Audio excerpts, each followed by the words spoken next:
ঢাকার আদালতে ১৯ বছরের তরুণী মেহেরিন আহমেদ বললেন, আমি মা বাবার পাপেট বা পুতুল নই। আমাকে কেন গালি দেবে? আমি আমার সুরক্ষা চাই। এই ঘটনা যেন চোখে আঙ্গুল দিয়ে দেখিয়ে দিচ্ছে অসীম শ্রদ্ধা ও মমতার ভিত্তিতেই গড়ে ওঠা আমাদের পরিবারগুলো বিলীন হয়ে যাবার পথে আজ। তাই পচনধরা সমাজ আর আত্মপরিচয় ভুলে যাওয়া তরুণ প্রজন্ম এবং তাদের অভিভাবকদের উদ্দেশ্য করে শায়েক আহমাদুল্লাহ লিখেন এক দিক নির্দেশনামূলক পোস্ট তার ভেরিফাইড ফেসবুক পেজে, যেখানে প্রাধান্য পায় কিভাবে অভিভাবকগণ সন্তানদের প্রতি আরও দায়িত্বশীল হবে সেই ব্যাপারে। সম্মানিত উস্তাদ শায়েক আহমাদুল্লাহর লেখা পোস্টটি হুবহু তুলে ধরা হলো। তিনি লিখেন, এই বৃষ্টিস্নাত দিনে ইংলিশ মিডিয়াম পড়ুয়া সেই আলোচিত মেয়েটির বাবা মার কথা ভাবছি। নিশ্চয়ই বুকে জমানোর সবটুকু আবেগ, ভালোবাসা ও মমতা দিয়ে তারা মেয়েটিকে বড় করছিলেন।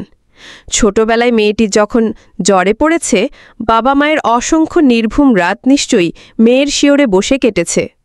মেয়েটি কোনো কিছু পাওয়ার আবদার করলে বাবা মা হয়তো হৃদয় উজাড় করে তা দেওয়ার চেষ্টা করেছেন। নিজেদের কষ্টার্জিত উপার্জন নিশ্চয়ই তারা ব্যয় করেছেন মেয়েটির সুস্থ সবল ও হাসি আনন্দে বেড়ে ওঠার জন্য। নিজেদের চেয়ে মেয়েকে অগ্রাধিকার দিয়েছেন সব কিছুতে।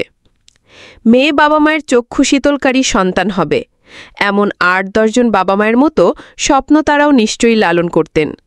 কিন্তু কে জানত জীবনের মাঝপথে এসে ডানা ভাঙা পাখির মতো তাদের সকল আশা লুটিয়ে পড়বে মাটিতে। সন্তানের করা মামলায় সেই বাবা মাকে যখন জনকীর্ণ আদালতের কাঠগড়ায় দাঁড়াতে হয়েছিল, অসংখ্য মিডিয়ার সামনে তীর্যক গলায় মেয়েপি যখন বাবা মাকে ক্রিমিনাল বলছিল, তাদের মনের অবস্থা কেমন হয়েছিল? নিশ্চয়ই তারা বাকরুদ্ধ হয়ে পড়েছিলেন। বড় বেশি মায়া হচ্ছে ওই হতবাক বাবা মার জন্য। আমরা প্রায় সকলেই ছোটবেলায় মা বাবার শাসনের মধ্য দিয়ে বড় হয়েছি।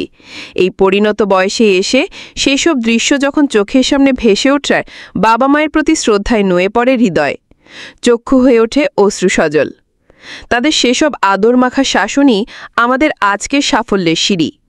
আজ এই মুহূর্তে একটি কথা বড় বেশি মনে হচ্ছে, তাদের শাসন ছিল অন্যদের আদরের চেয়েও মূল্যবান, জীবনের পথ নির্দেশক। আজকাল প্রায়শই সন্তানরা আমাদের স্বপ্নভঙ্গ করছে। এর দায় অধিকাংশ ক্ষেত্রে আমাদের মা বাবাদের। পশ্চিমা সংস্কৃতি দ্বারা প্রভাবিত হয়ে আমরা অনেক বেশি বস্তুবাদী, ভোগবাদী, আত্মকেন্দ্রিক ও ক্যারিয়ারিস্ট হয়ে উঠছি।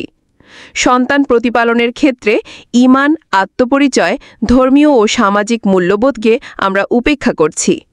সন্তানের ক্যারিয়ার, ইহজাগতিক সাফল্যই আমাদের কাছে হয়ে উঠছে প্রধান অর্জন। ফলে একটা সময় আমাদের সন্তানরা হয়ে উঠছে স্বেচ্ছাচারী, উশৃঙ্খল, বেপরোয়া, যার সর্বশেষ পরিণতি আমরা দেখলাম অধিকার খর্বের অভিযোগে বাবা মায়ের বিরুদ্ধে সন্তানের মামলা। এটাই বোধহয় সতর্কতার কফিনে শেষ পেরেক। এরপরও যদি আমরা না শুধরাই, পড়াশোনার পাশাপাশি সন্তানকে আত্মপরিচয় ও মূল্যবোধ না শেখাই, তবে আফসোস, হতাশা ও স্বপ্নভঙ্গের বেদনাই হবে আমাদের চিরসাথী। সেই দুর্দিন আসার আগেই আসুন সচেতন হই। এই সফলতার সিঁড়িগুলো পাড়ি দিতে হবে।